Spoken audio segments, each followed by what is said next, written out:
माता दी। अगर आप भी माता वैष्णो देवी की दर्शन करने की सोच रहे हैं, तो आप इस वीडियो को एंड तक ज़रूर देखें। इस वीडियो में आपको माता वैष्णो देवी की यात्रा की पूरी जानकारी मिलेगी। माता वैष्णो देवी की यात्रा का सबसे पहला पड़ाव है कटरा। अगर आप ट्रेन से सफ़र कर रहे हैं, तो आपको पहले जम्मू तवी या श्री माता वैष्णो देवी कटरा रेलवे स्टेशन पहुंचना पड़ेगा। जम्मू तवी से सिर्फ 1 घंटा दूर है कटरा का बस स्टैंड। अगर आप अपनी कार से आ रहे हैं, तो आप कटरा बस स्टैंड के पास अपनी कार को पार्क कर सकते हैं। अगर आप फ्लाइट से आने की सोच रहे हैं, तो जम्मू का अपना एयरपोर्ट भी है। आप एयरपोर्ट पे उतर के टैक्सी पकड़ के कटरा आ सकते हैं। कटरा पहुंचने पर आपको अपना आरएफआईडी कार्ड लेना है। ये आरएफआईडी कार्ड आपका पहचान पत्र है और इसके बिना आपको यात्रा नहीं करनी दी जाएगी। अगर आप कटरा में स्टे करने का प्लान कर रहे हैं, तो कटरा में काफ़ी होटल्स और रूम्स आपको मिल जाएँगे। आप अपने सामान को यहाँ पर रख कर, नहा धोकर दर्शन के लिए जा सकते हैं। अगर आप कटरा में रूम लेना नहीं चाहते, तो आप सिर्फ़ अपना आरएफआईडी कार्ड लेके दर्शनों के लिए जा सकते हैं। आपको रास्ते में नहाने के लिए काफ़ी जगह मिल जाएँगी। जय माता दी बोलकर आप अपनी यात्रा को शुरू करें। तो कटरा से 1 किलोमीटर की दूरी पर है आपका दर्शनी दरवाज़ा। दर्शनी दरवाज़ा एक चेक पोस्ट भी है, जहाँ पर आपके सारे सामान की चेकिंग होगी। यहाँ पर आपको 10 मिनट से 1 घंटा लग सकता है। अगर आप अपनी यात्रा घोड़े, पिट्ठू या पालकी से करना चाहते हैं, तो आपको सिक्योरिटी चेक क्रॉस करते ही ये सारे चीज़ें मिल जाएँगी। अगर आप नए मार्ग से जाना चाहते हैं, जो कि ताराकोट मार्ग है, तो आप चेक पोस्ट से सिर्फ 50 मीटर आगे आपको एक लेफ्ट को टर्न दिखाई देगा। यही है आपका ताराकोट जाने का मार्ग। 10 मिनट पैदल चलने पर आपको दिख जाएगी बाणगंगा। कहते हैं यहीं पर माता ने अपने बाणों की मदद से गंगा को निकाला था। इसीलिए इस जगह को बाणगंगा कहते हैं। यहाँ पर माता ने अपने केश को भी धोया था, तो इस जगह को बालगंगा भी कहा जाता है। इस जगह पर आपको लॉकर की फैसिलिटी भी मिल जाएगी। बाणगंगा से आगे जाने पर आपको कुछ फोटो स्टूडियो नजर आएंगे। अगर आप अपने परिवार के साथ कोई फोटो क्लिक कराना चाहते हैं, तो आप यहाँ पे जाते वक्त करवा सकते हैं और आते वक्त आपको ये फोटो मिल जाएगी। थोड़ी ही आगे चलने पर आपको पहली सीढ़ियाँ नजर आएंगी। अगर आप अपनी यात्रा सीढ़ियों से करना चाहते हैं, तो आप इन सीढ़ियों का इस्तेमाल कर सकते हैं। बाणगंगा से लगभग 1 किलोमीटर आगे चलने पर आपको दिखाई देगा गीता मंदिर। गीता मंदिर से थोड़ी ही पहले एक बाथिंग घाट है। ये सबसे अच्छा बाथिंग घाट है यहाँ पर। यहाँ पर आपको चेंजिंग की फैसिलिटी भी मिल जाएगी और आप देख सकते हैं यहाँ पर पानी कितना साफ है।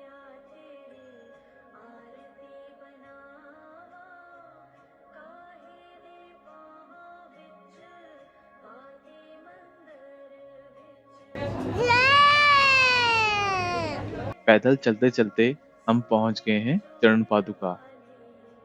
कहा जाता है माता ने इसी जगह पर रुककर पीछे आते हुए भैरव को देखा था। माता के रुकने पर उनके चरणों के निशान यहाँ पर पड़ गए। माता के चरणों को छूकर उनका आशीर्वाद लेते हुए हम अपनी यात्रा को आगे बढ़ाते हैं। कटरा से 6 किलोमीटर दूर है अर्धकुंवारी जी का मंदिर।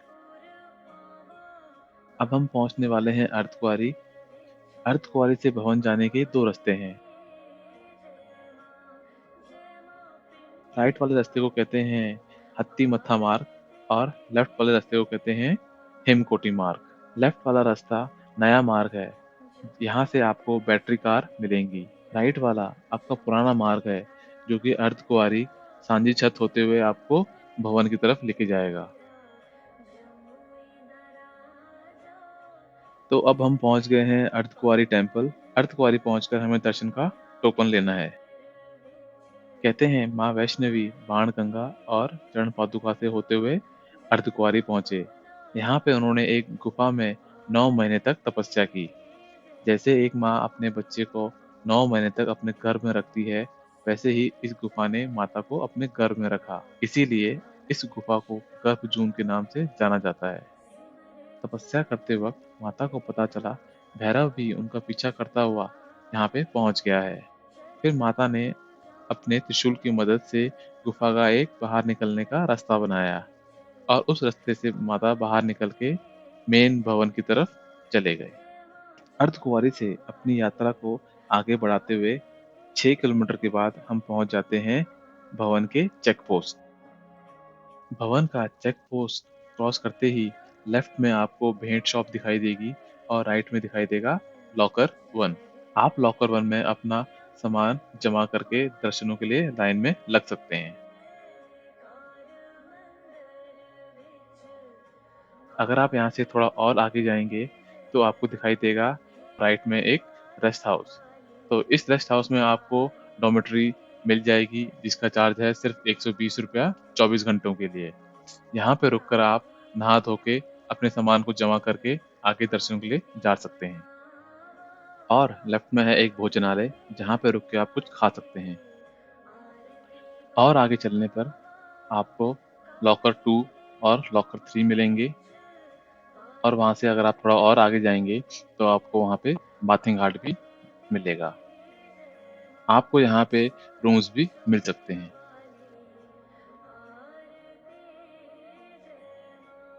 कुछ देर लाइन में लगने के बाद आपको माता के पिंडी स्वरूप में दर्शन होंगे।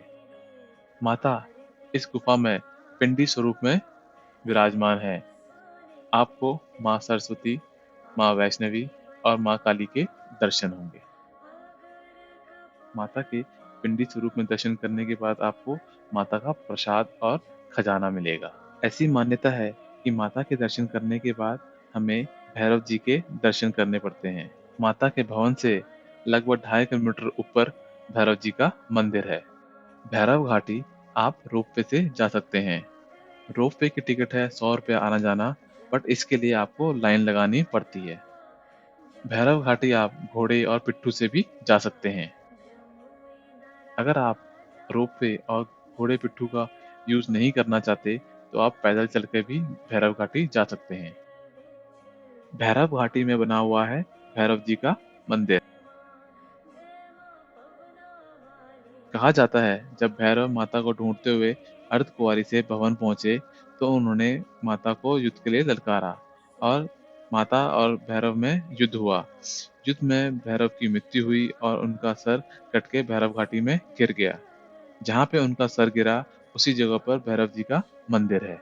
अपनी हार और मृत्यु के बाद भैरव ने माता से अपनी गलतियों की क्षमा मांगी और माता ने उन्हें आशीर्वाद दिया कि जो भी भक्त मेरे दर्शन करेगा और तेरे दर्शन किए बिना जाएगा उसकी यात्रा पूरी नहीं होगी।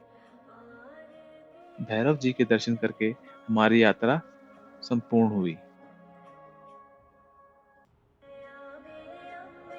आप भैरव घाटी में थोड़ा समय बिता सकते हैं। यहाँ से आपको बहुत ही शानदार नज़ारा देखने को मिलेगा। एक तरफ है आपका सांधी छत, एक तरफ है आपका हिमालय और एक तरफ है आपका माता का दरबार। भैरव से कटरा जाने के 2 रास्ते हैं। एक है आपका पुराना रास्ता जो कि सांझी छत अर्धकुंवारी से होता हुआ कटरा जाएगा। दूसरा रास्ता है भवन से होता हुआ। माता के दर्शन करके हमारी यात्रा समाप्त हुई। अगर आपको ये वीडियो पसंद आई है तो वीडियो को लाइक, चैनल को सब्सक्राइब एंड कमेंट में जय माता दी लिखना ना भूलें। आपसे फिर मिलेंगे एक नई वीडियो में। जय माँ वैष्णो देवी।